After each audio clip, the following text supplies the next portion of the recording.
तेरा पंथ के आज तक के इतिहास में मैं भूल न करूं, कोई उपाध्याय बना ही नहीं, बनाया भी नहीं गया। भिक्षु स्वामी से लेकर ठेठ आज तक किसी भी साधु या साध्वी को, मेरी जानकारी के अनुसार किसी को भी उपाध्याय का पद दिया ही नहीं गया। भिक्षु स्वामी से लेकर आज तक की यही परंपरा है, उपाध्याय का ऑफिशियली घोषणा के रूप में कोई पद नहीं दिया गया। तो प्रश्न है कि हमारा धर्म संघ तो उपाध्याय विहीन, उपाध्याय से रहित ही है क्या? कोई उपाध्याय है ही नहीं, स्थान खाली पड़ा है क्या उपाध्याय का?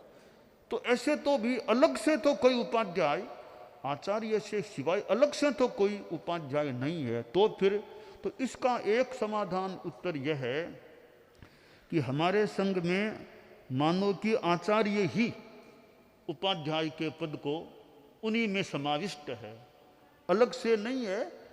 आचार्य में ही उपाध्यायत्व का दायित्व किसी रूप में समाविष्ट है। वो खुद पढ़ाए, कोई पढ़ाने की व्यवस्था करे, जैसा भी हो, तो अलग से कुछ नहीं है। वो उपाध्याय भी, उपाध्यायत्व भी मानो तेरा पंथ में अभी वर्तमान तक की स्थिति में आचार्य में ही समाविष्ट हो जाता है, अलग से कोई पद नहीं है। इसलिए आगम में भी कुछ पाठ है आचार्य उपाध्याय, आचार्य उपाध्याय, आचार्य उपाध्याय।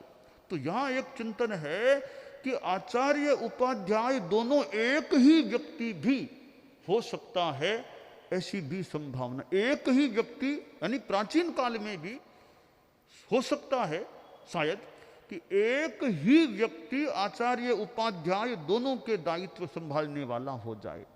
तो कम से कम हमारे धर्म संघ में तो अलग से कोई उपाध्याय का पद अभी सक्रिय रूप में नहीं है, बस हैं तो आचार्य ही उपाध्याय के रूप में है। उपाध्याय का मुख्य काम है कि सूत्र का अध्यापन करना, ज्ञान दान करना, वो उनका काम होता है। और बड़ा महत्वपूर्ण कार्य भी है अध्यापन करना, ज्ञान देना, आगम पढ़ाना, तत्व ज्ञान आदि आदि ज्ञान प्रदान करना। क्योंकि उपाध्याय पद पर हैं तो स्पष्ट है भी ज्ञान के क्षेत्र में अधिकृत व्यक्ति ये हैं।